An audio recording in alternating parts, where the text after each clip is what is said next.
Hi lock lovers, my name is Natalie and I've been having locks now for 8 years. And in my last video, I told you guys about 8 things that you need to avoid. So 8 mistakes that you do not need to make. So since I did that, I'm like, I gotta tell y'all what y'all should be doing too. So today I'm gonna tell you 8 things that you should be doing on your journey or before you even start your journey, okay? So let's get into it.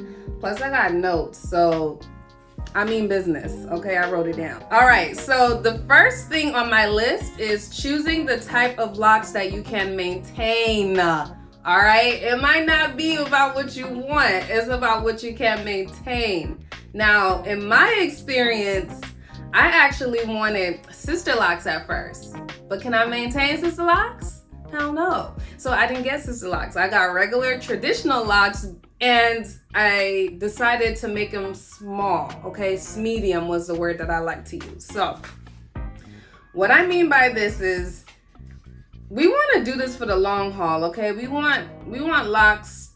Hopefully we would like to have our locks for some time, right? So let's look into the future. What can you really see yourself with? What can you see yourself actually maintaining? You know, say maybe your hairstylist or your hairdresser moved away and you don't have anybody to maintain your locks. You might have to do it yourself. So what do you think you can do? Can you maintain your sister locks? I know some people that actually can do their own sister locks and maintain them well. I know people that cannot do that and prefer to have, you know, traditional locks because they know they can retwist that by themselves. So that was my case. So think about that one, okay? Now we have number 2, research the right loctician. And it's not about the person that can give you the cleanest retwist or the tightest styles or like the craziest whatever. It's really about, for me at least, okay? Things might be different for you. But in my opinion, I think that health is the most important. So the health of your hair. Choose someone that actually cares about your scalp, cares about the health of your hair, cares about, you know, the maintenance of it. You know, some people, if you have a really great loctician, they can do both. They know how to care for your hair and they know how to style it beautifully. So I'm wishing that on all of you guys, that you guys will find the perfect person that can do both, okay? Number 3. Be mindful of the size of your locks, okay? So make sure it goes well with your hair type and make sure it fits you. Some people don't have thick hair, right? But they don't like their hair to look scarce. So I would suggest that maybe you would go with smaller locks so you have more locks. You know what I'm saying? Because if you don't have a lot of hair and you choose really big locks, you're gonna have really big parts, which means you might have a lot of scalp showing. And if that's not your thing, that's something to consider. So definitely look into the density of your hair, the fullness of your hair, and go based off that.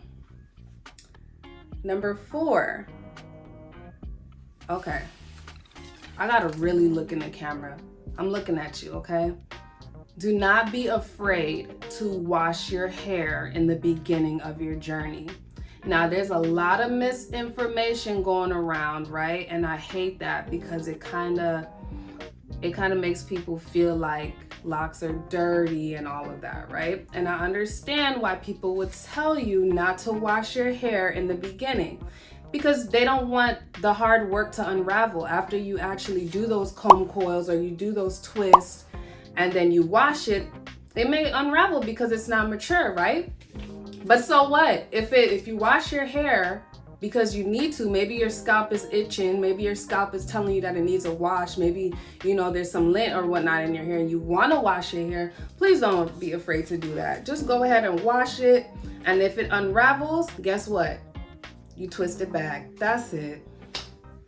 That's the solution. It's really not a problem. You guys can wash your hair. There's a lot of misinformation flying around, but I'm here to tell you guys that it is okay to wash your locks in the beginning of your journey, okay? Now, number 5, always dry your hair after a wash. I don't care what anybody tells you. I don't care if they say, no, you're gonna get heat damage. Don't dry your hair. Don't sit under that dryer. It's not good for your locks. Girl, no. Get under that dryer and dry your hair after a wash. You don't want your hair soaking wet. I don't believe in air drying. And I'm talking from experience because I used to try to air dry my hair. My hair would never dry. It just won't. I have to dry my hair. And then my husband, he tries to air dry his hair a lot, and I don't like it because it's just, I just don't like it. Just wash and dry your hair. And you don't have to make it like bone dry, and you don't have to make it super like crunchy dry, but get it 80% dry. That's what I like to say, okay?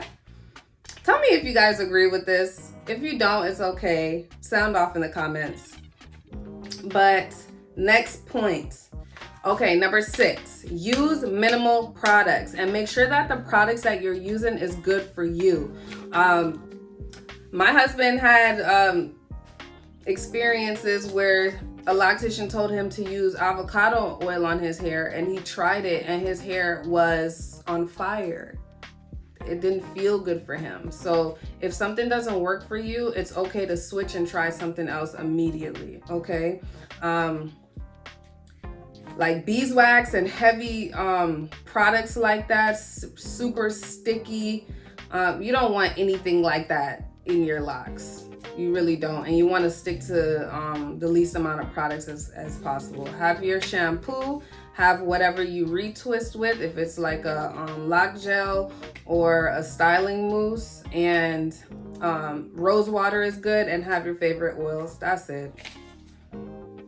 Just keep it real simple. I feel like locks are meant to be simple, and we complicate things so much. So let's just be free of that. We don't need to be product junkies with locks, you know? Okay, so number 7. Ooh, this is a good one. This is important, okay? Use only one method to maintain your hair. So what I mean by that is there's different methods to maintain. You have palm rolling, you have the crochet method.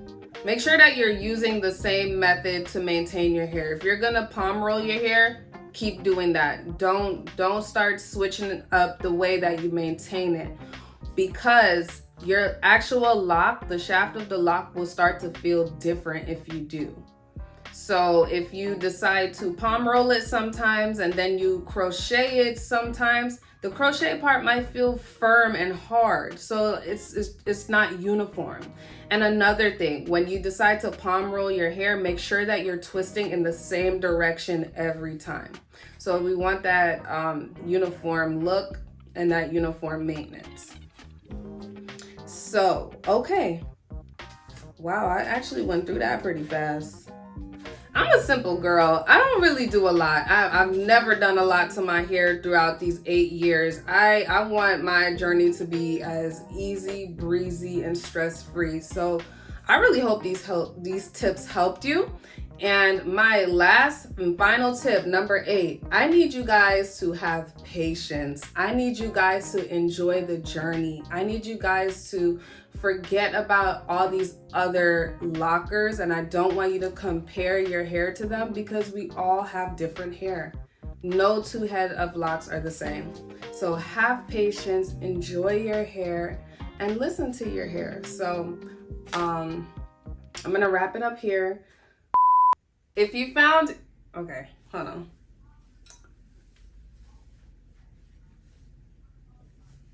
If you found any of these tips helpful, please like the video and subscribe. I want you guys to join the team. Okay, that is so ugly. Just subscribe. Y'all already know.